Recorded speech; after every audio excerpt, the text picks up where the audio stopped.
Unser Land ist ein Staat des amerikanischen Kontinentes und liegt im südlichen Teil. Es ist das südlichste Land der Welt. Unsere Bundesrepublik wird von 23 Provinzen gebildet und die Hauptstadt ist Buenos Aires.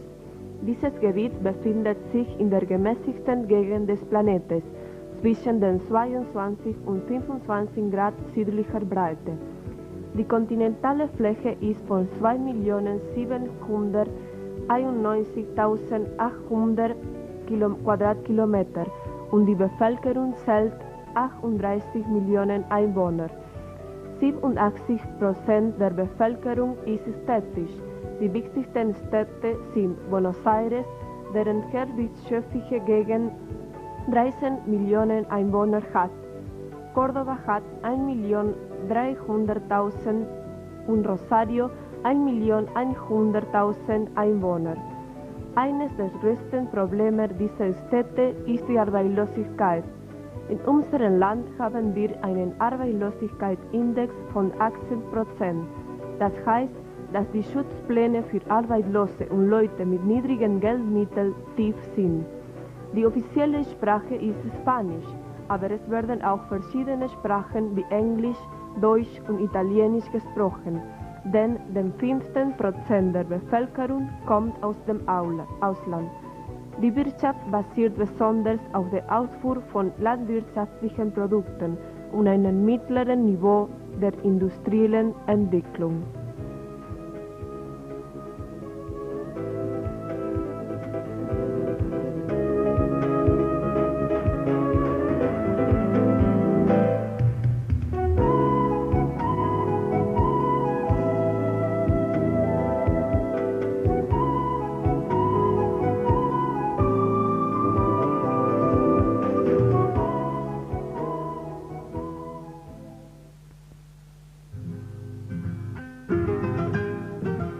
Willkommen im Land des Weines und der Sonne, des Kolosses Amerika mit seinen ewigen Wegen der Gebirgskette. Das ist eine der entzückendsten Regionen betreffend des Tourismus. Berge und Schnee, Gletscher und Flüsse, Weinberge und Weinkeller, eine reiche Geschichte und erhebliche wirtschaftliche und kulturelle Entwicklung. Der Besucher kann auch viele Thermalquellen mit einer großen Menge Mineralnahrhaftigkeit antreffen, denn hier befinden sich die wichtigsten Fundorte des Landes. Por eso es que en Mendoza, todas sus sierras, divina tierra florida está. Y en la mujer cuyana, quien se engalana con sus claveles hasta llegar. Das Wichtigste in dieser Region ist die Verschiedenheit des Mikroklimas mit seiner reinen Luft. Die touristischen Zentren sind Villa Carlos Paz, La Falda, Sierra de las Quijadas. In dieser Region findet man eine große Menge von Deichen und Stauseen, in denen man Wassersport betreiben kann. Viniendo de Buenos Aires, pasando pa'l Tucumán.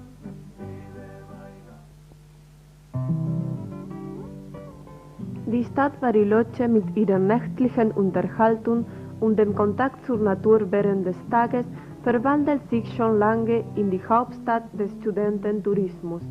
Es gibt zahlreiche Skianlagen, Ski im Gras, Trekking und Ausflüge durch steinige Stromflüsse. In der Region Peninsula de Valdés, Puerto Madryn und seiner Gegend kann man verschiedene Sportarten betreiben, besonders Unterwassersport wie Tauchen. Es ist einer der ausgewählten Orte der Walfischzusammenkunft zwischen Juli und Dezember und ist einer der wenigen Orte der Welt, wo man sie so nahe betrachten kann. Como te despertó un sueño azul y blanco en tu extensión, le cuento al coironal cómo se despertó un sueño azul y blanco en tu extensión. Diese Region besitzt die reichste Vegetation des Landes. Der Wald von Misiones weist die schönsten Verschiedenheiten der Gattungen auf. Es ist eine einartige Landschaft, wo die Rette des Oxides der Erde mit der Grüne des Waldes zusammentrifft und zusammen ein sanft gewelltes Bild gestaltet. Außerdem kennen wir in der Region des Nationalpark El Palmar, die Hügel von Entre Ríos vorfinden. In dieser Region kann man viele Fischarten beobachten und das Fischen ist eine wichtige Tätigkeit. In der Provinz Corrientes können wir die breiten Flussmündungen der Iberá finden. Sie haben eine Fläche von 1300 Quadratkilometer und Tiere wie Chacaré, Carpincho, Zorros und Ciervos wohnen dort.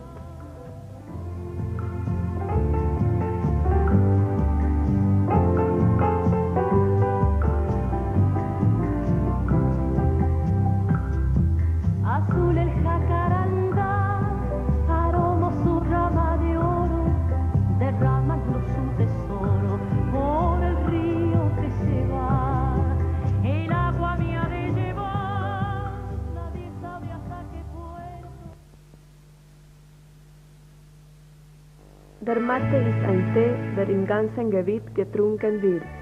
Mate wird auch in den angrenzenden Ländern wie Paraguay, Uruguay und Chile getrunken. Es ist nicht möglich genau zu sagen, wann man mit dem Trinken des Mate begann. Am Ende des 16. Jahrhunderts war der Mate bereits bekannt. Die Guaraníes und Einwohner haben das Yerba angepflanzt und die jesuitischen Missionäre nutzen diese Pflanzen aus. Als dieser religiöse Orden aus Amerika ausgestoßen wurde, begann der Anbau am Anfang unseres Jahrhunderts von neuem zu gedeihen. Das Gefäß, aus dem man Mate trinkt, ist meistens einen ausgehöhlten Kürbis, der auch Mate genannt wird. Es gibt auch Mates aus Holz und aus Silber, die in der Kolonialperiode des letzten Jahrhunderts oft als Symbol von Macht und Reichtum benutzt wurden.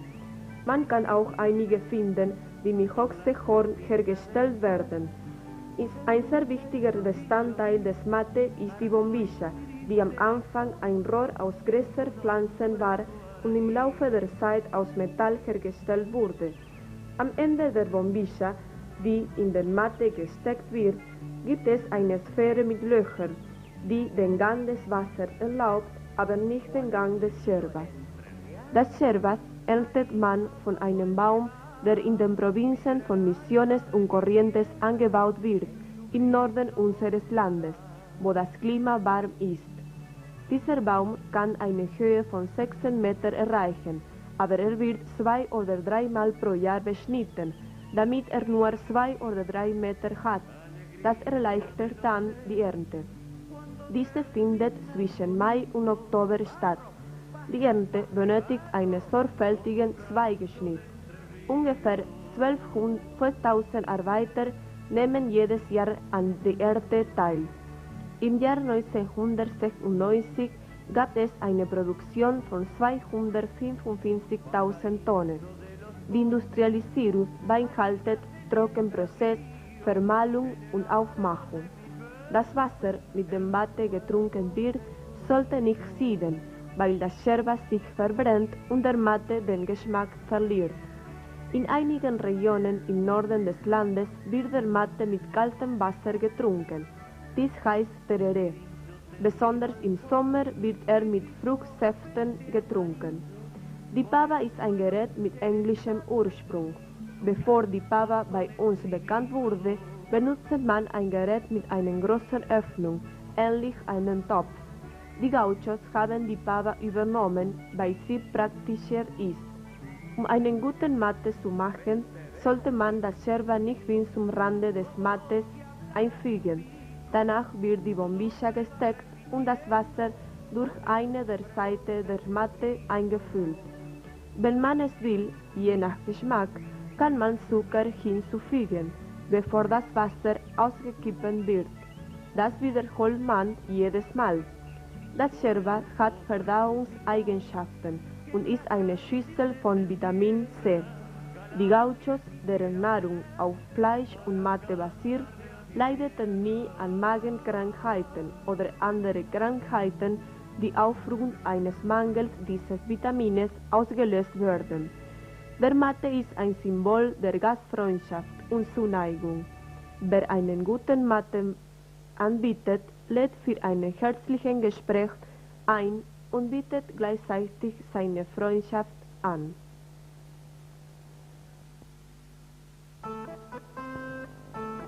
Buenos Aires ist die flächenmäßig größte Provinz Argentiniens mit fruchtbarem Boden und mildem Klima ohne Trockenperiode.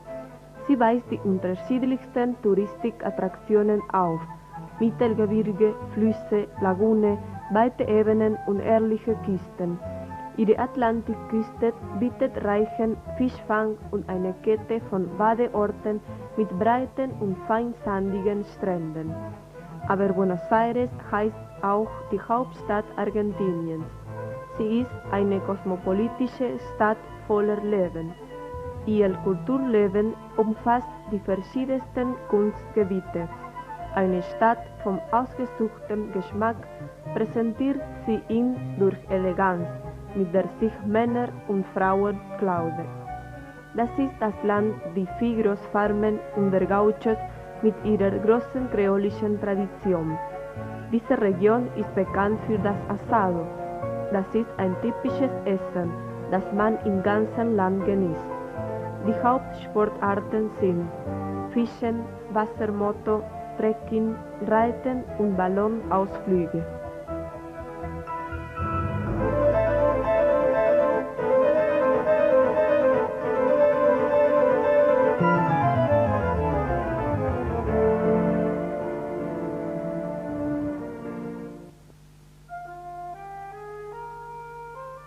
Zu oft schon wurde der Tango für tot erklärt, all das an seiner Lebendigkeit noch zu zweifeln wäre.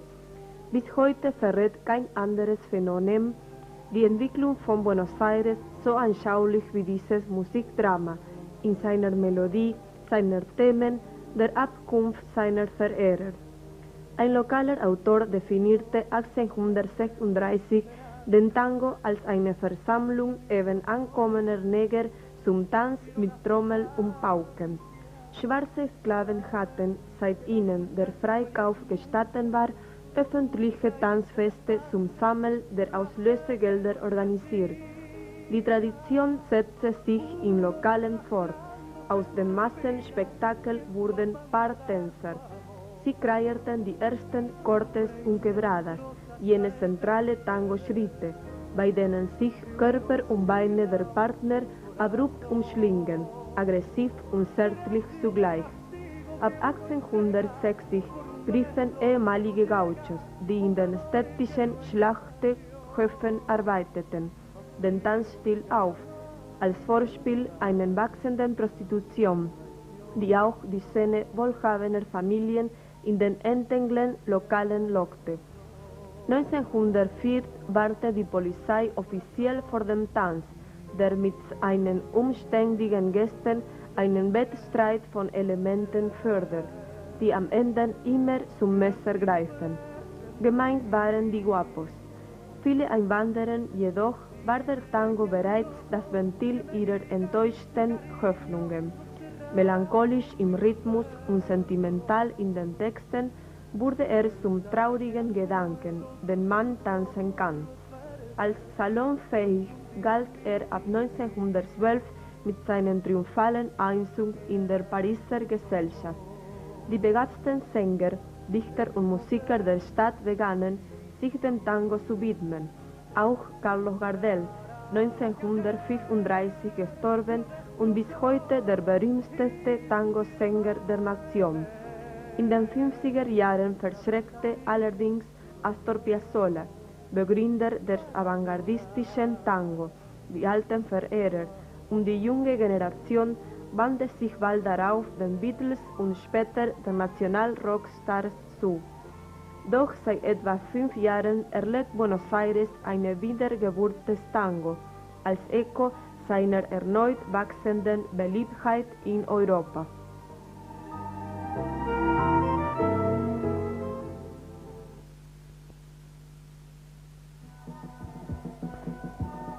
Region natürlicher und kultureller Gegensätze. Hier tritt die Vergangenheit des Indios im persönlichen Charakter der verschiedenen Provinzen zutage. Nach Norden hin, in der Nähe der Grenze mit Bolivien, führt eine 170 Kilometer lange Bergschlucht, das Rio Grande Tal, als Quebrada de Humahuaca bekannt, in prächtiger Farbenpracht hinunter in den Provinzhauptstadt Jujuy. Die Calchaquí-Täler und Schluchten, ein Teil der Vorkordillere von Salta, bieten eine schroffe Landschaft, die durch Ortschaften mit Kolonialarchitektur gemildert wird. Der Tourist, der sich aufrafft, die Luna zu besuchen, wird sie wie eine Mondrauffahrt fühlen. Es ist eine schöne Hochfläche, wo alles unwirklich erscheint. Man entdeckt weite Einstürze von verschiedenen eingeborenen Stämmen, die in dieser Region gelebt haben, wie zum Beispiel der angeborenen Stamm Quilmes. Ein anderer touristischer Reiz ist die Wolkenzug, der vom Salta abfährt und eine Höhe von 4.197 Meter erreicht.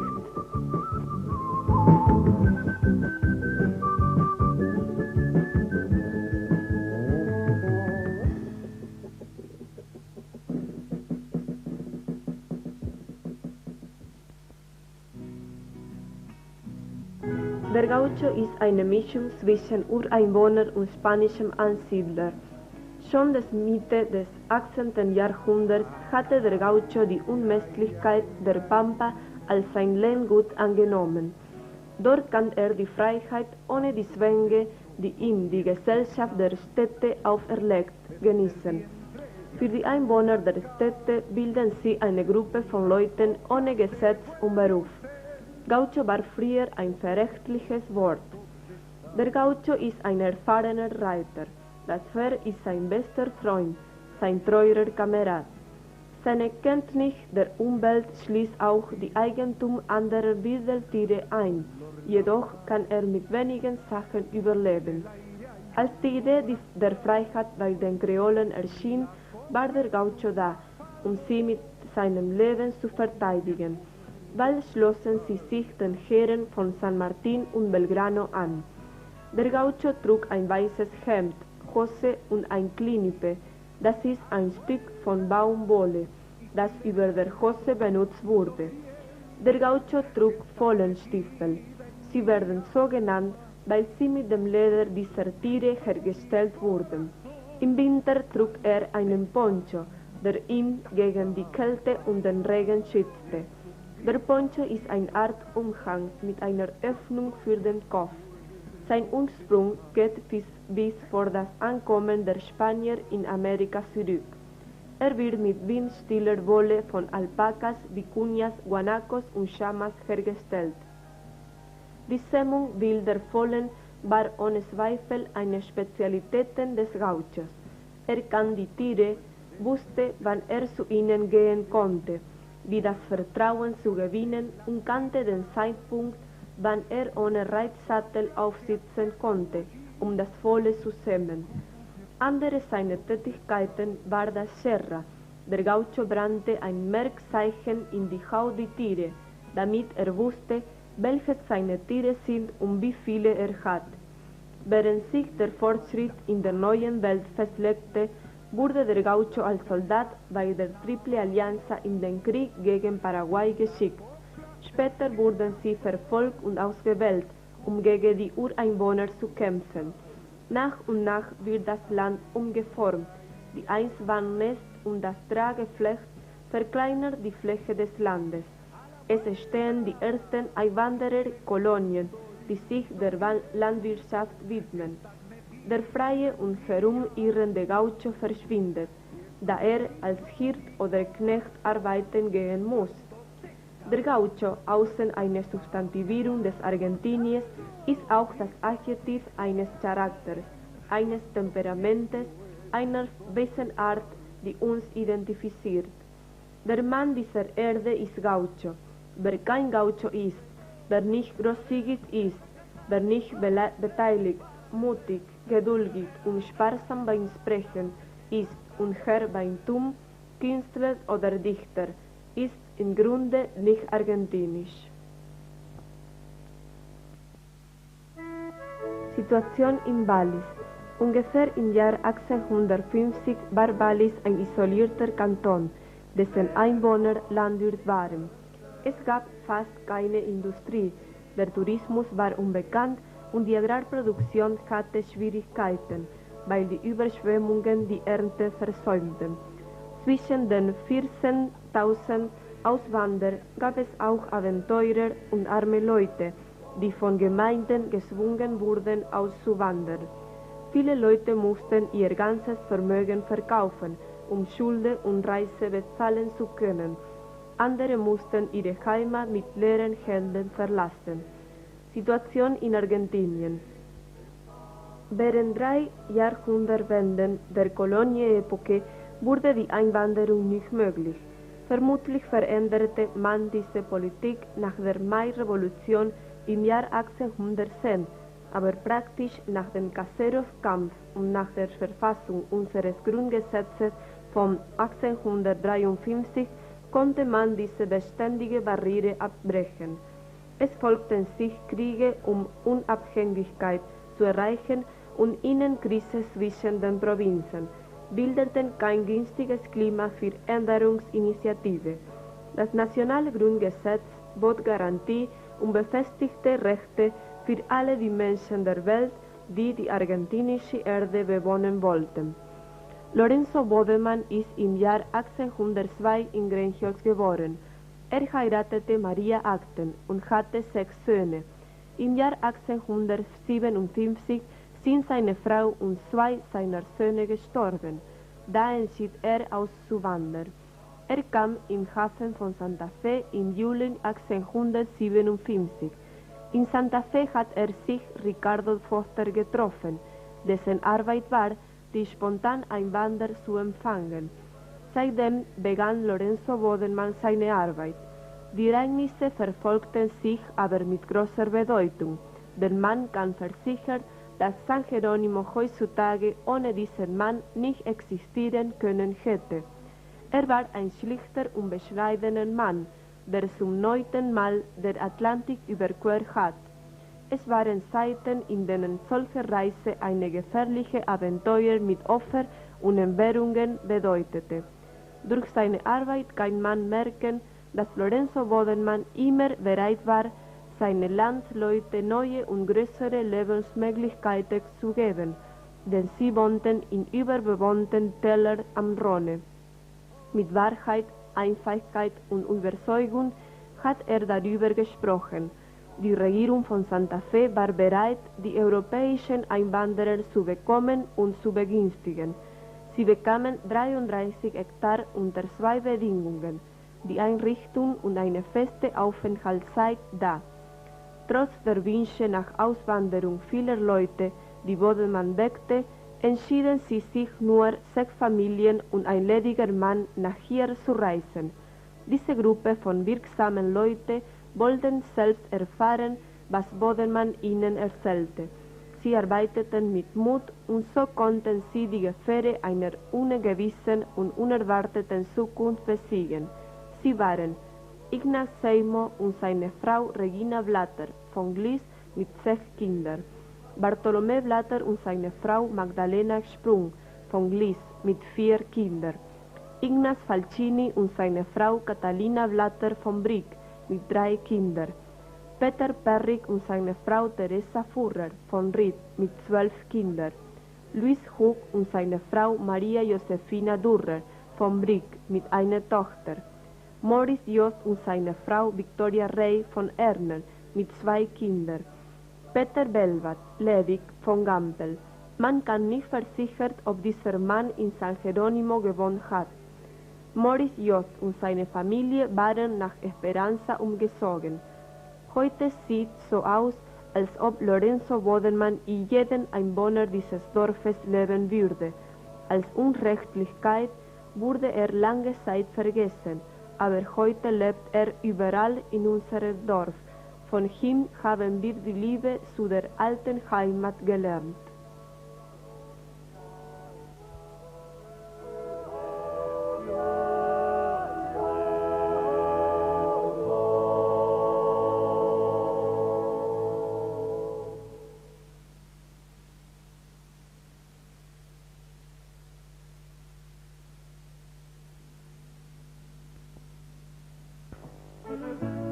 San Jerónimo Norte liegt in der Provinz Santa Fe, 45 Kilometer entfernt von der Hauptstadt Santa Fe. San Jerónimo Norte wurde am 15. August 1858 gegründet und besitzt heutzutage ca. 6000 Einwohner. Es gibt verschiedene Schulen für Kinder und Erwachsene.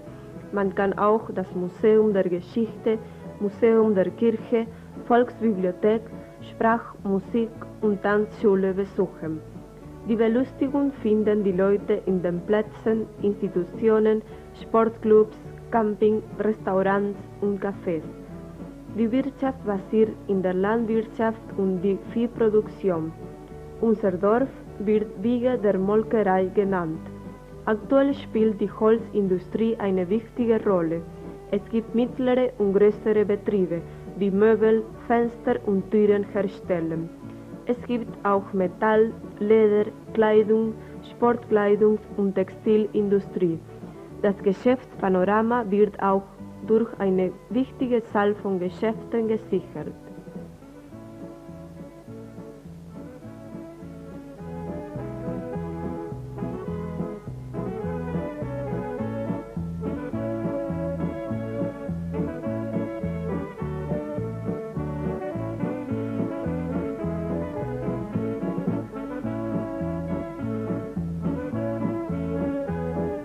In unserem Dorf gibt es Straßen, die Namen der Frauen der Gründer tragen.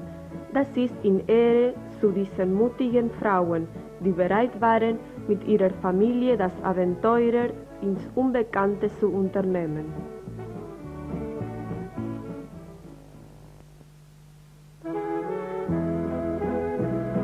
Einmal in der Woche trifft sich eine Gruppe von Leuten, die auf Walliser Dialekt sprechen. Sie haben kein festes Thema zu reden. Das Wichtigste für sie ist, die Sprache unserer Vorfahren zu behalten. Einige können auch Jodler singen und auch Musikinstrumente spielen.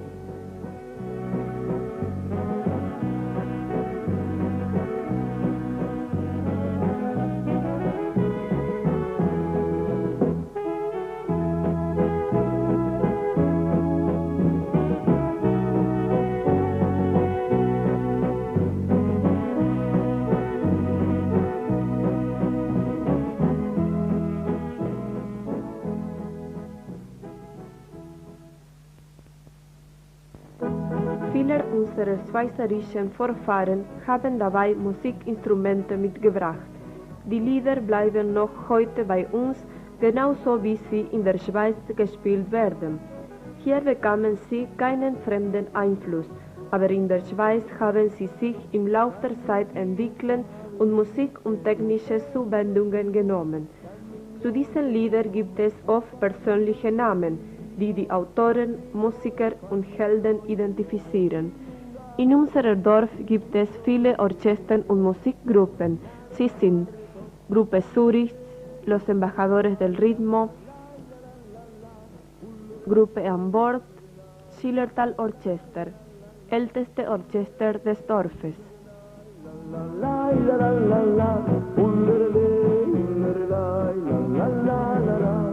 Es gibt auch zwei Tanzgruppen. Flor de Edelweiss wurde seit 25 Jahren gegründet. Die Kinder tanzen und bieten die Leute ihre Sympathie und Einfachheit an. Sie tanzen in Argentinien und im Ausland.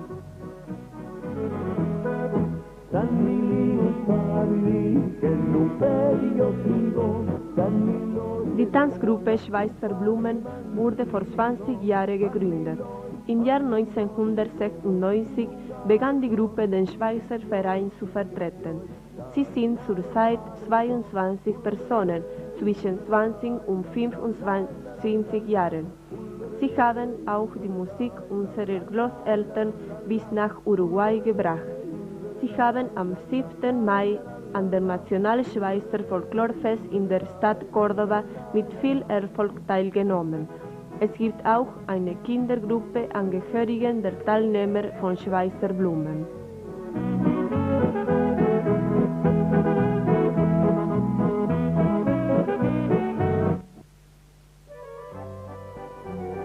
Am 9. Juli 1991 wurde das historische Museum Lorenzo Bodenmann in San Jerónimo Norte gegründet. Das Gebäude des Museums gehörte früher dem Tiro Suizo International, Internationaler Schweizer Schießverein, der die erste organisierte Institution des Kolonie war.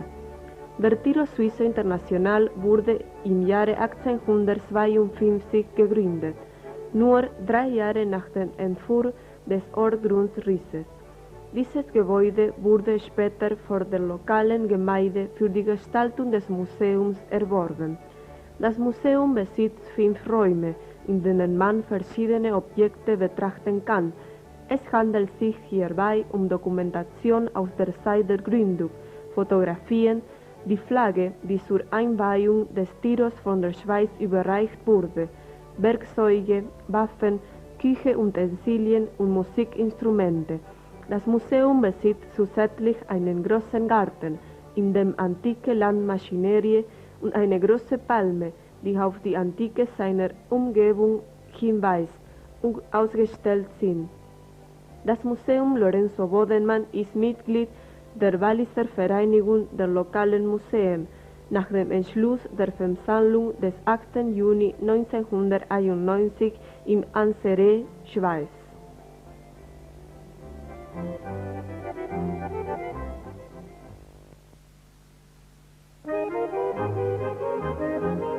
Dieses farbige Festival wurde in Anerkennung den Schweizer Kolonisatoren der zweiten Hälfte des letzten Jahrhunderts gewidmet, welche sich mit Illusionen und Hoffnungen in Argentinien niederließen.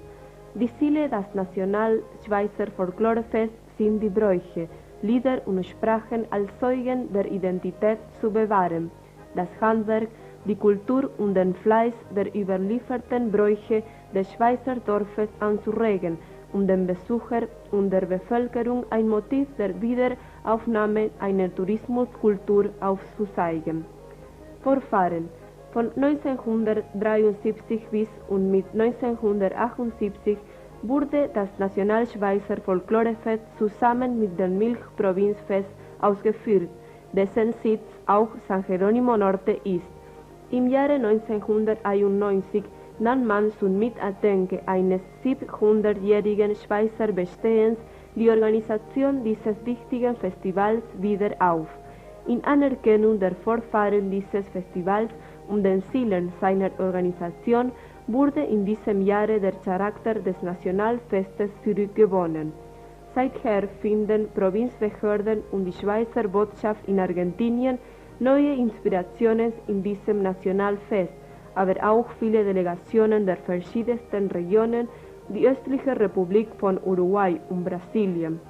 Künstler, Schriftsteller und Studierende der Schweizer Bräuche nehmen daran teil. Motiviert durch den großen Enthusiasmus haben sich viele Besucher und Schweizer Nachkommen in ihre Dörfer zurückgezogen, wo sie Clubs, Ballett und kameradschaftliche Zusammenkünfte organisieren, um ihre Arbeiten im darauffolgenden Jahr stolz am Nationalfest zu präsentieren. Die Nationalkönigin. Sie repräsentieren die verschiedensten Schweizer Vereinigungen des Landes, zeigen am Umzug die typischen Trachten und kehren Jahr für Jahr nach San Jerónimo Norte zurück.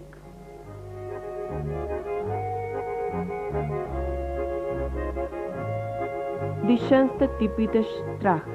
Ein sehr wichtiger Moment während des Nationalfestes ist die Wahl der schönsten typischen Tracht durch eine speziell zusammengestellte Jury.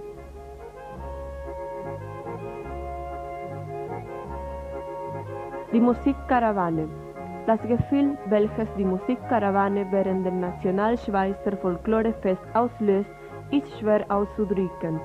Neben den Klängen des Orchesters, welches auf einem Wagen durch die Straßen der Gemeinde gefahren wird, präsentieren sich Tanzpaare und werden argentinische und schweizerische Flaggen geschwenkt. Die Händler dekorieren ihre Schaufenster mit Objekten und Farben, die das Festival herausgeben lassen.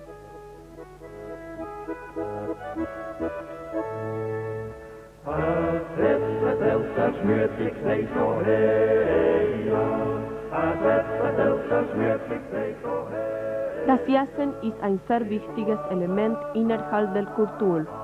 Für viele Schweizer im Ausland oder ihre Nachkommen ist Jassen ein Teil ihres sozialen Lebens und präsentiert ihre Verbindung zur Schweiz.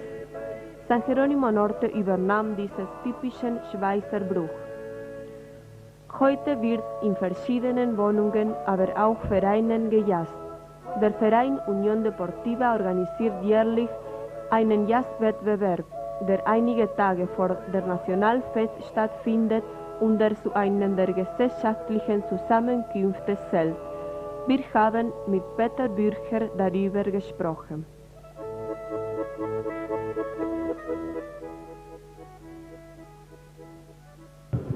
Peter, wer hat Ihnen das Spiel gelehrt? Das Jazz hat mir mein Vater schon von der Schweiz gebracht, pero yo hablo verdad, schon von der Schweiz gebracht und hier haben sie immer die älteren Lieder als Jazz gespielt und ich habe ihnen erklärt, Jazzspiele. Und warum spielen Sie Jazz?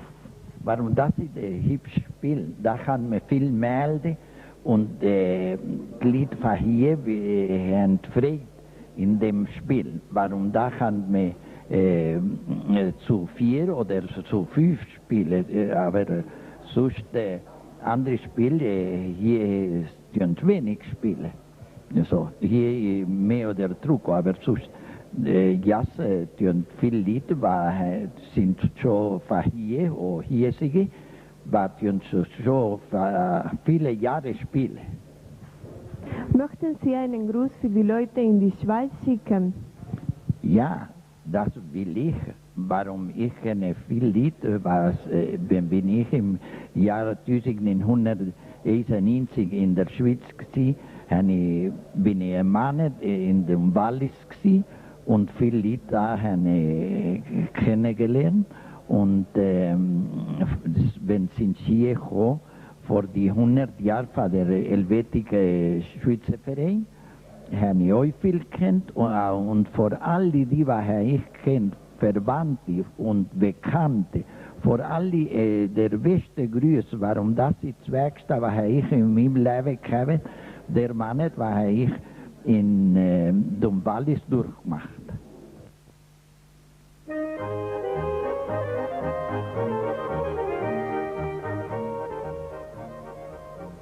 Familie Perren stammt aus 2 Klötze, die Ehe von Alejandro Perren und Maria Insamt von Grengiols.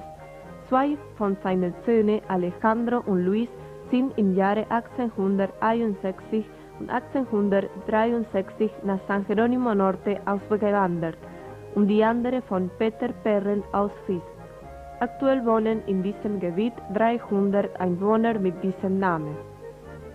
Frau Elida Perren de Gilardi ist Witwe und hat 3 Kinder. Ihre Eltern waren Francisco Perren und Rosa Taylor. Ihre Urgroßeltern waren Alejandro Perren und Catalina Surbrigen. Beide waren in Grengiols geboren und arbeiteten auf dem Land. Elida führt heute ihr eigenes Geschäft und die ganze Familie arbeitet zusammen. Sie erinnert sich daran, dass ihre Familie sehr einig war, aber leider starben ihre Großeltern zu jung. Sie trafen sich immer früher und sprachen über die ersten Zeiten, erzählten lustige und komische Anekdoten.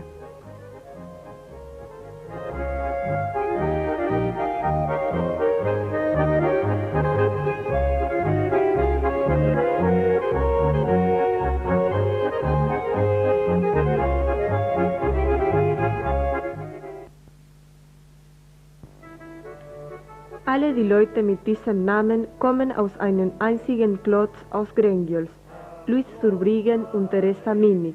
Sie waren Landwirt und ihre Söhne Johann und Luis sind im Jahr 1863 nach Argentinien ausgewandert. Die Familie, die bei uns wohnt, kommt aus der Ehe von Johann Joseph Surbrigen und Catalina Albrecht. Johann Joseph Surbrigen war Präsident des ausländischen politischen Zentrums. Dieses Zentrum verteidigte die Rechte der Einwanderer, die gegen ein Getreidegesetz kämpften.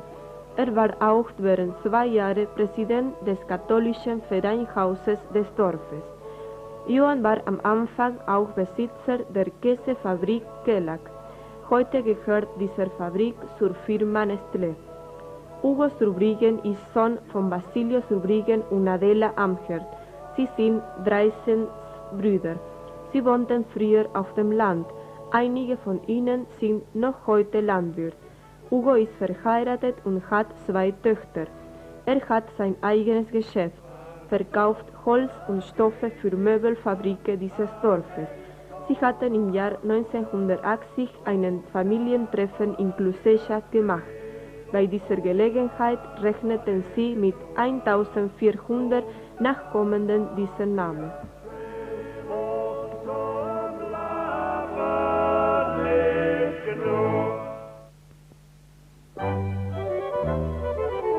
Diese Familie kommt aus der Ehe von Johann Josef Welschen und Catalina im Winkelried. Sie waren Landwirt und sind im Jahr 1887 nach San Jerónimo Norte mit ihren 12 Kindern ausgewandert. Rosa Welschen de Walker ist Tochter von Auxilius Welschen und Maria Welschen. Sie waren 12 Brüder und wohnten auf dem Land. In der Molkerei ihres Vaters gaben die Kühe 200 Liter Milch am Morgen und 200 Liter am Abend. Zuerst verkaufte er die Milch, aber sie wurde zu billig bezahlt. Deshalb entschied Auxilius, Käse zu machen. Dieser Beruf hat er in der Schweiz bei seinem Vater gelernt. Der Käse war sehr bekannt und Leute kamen aus anderen Dörfern, um sein Produkt zu kaufen.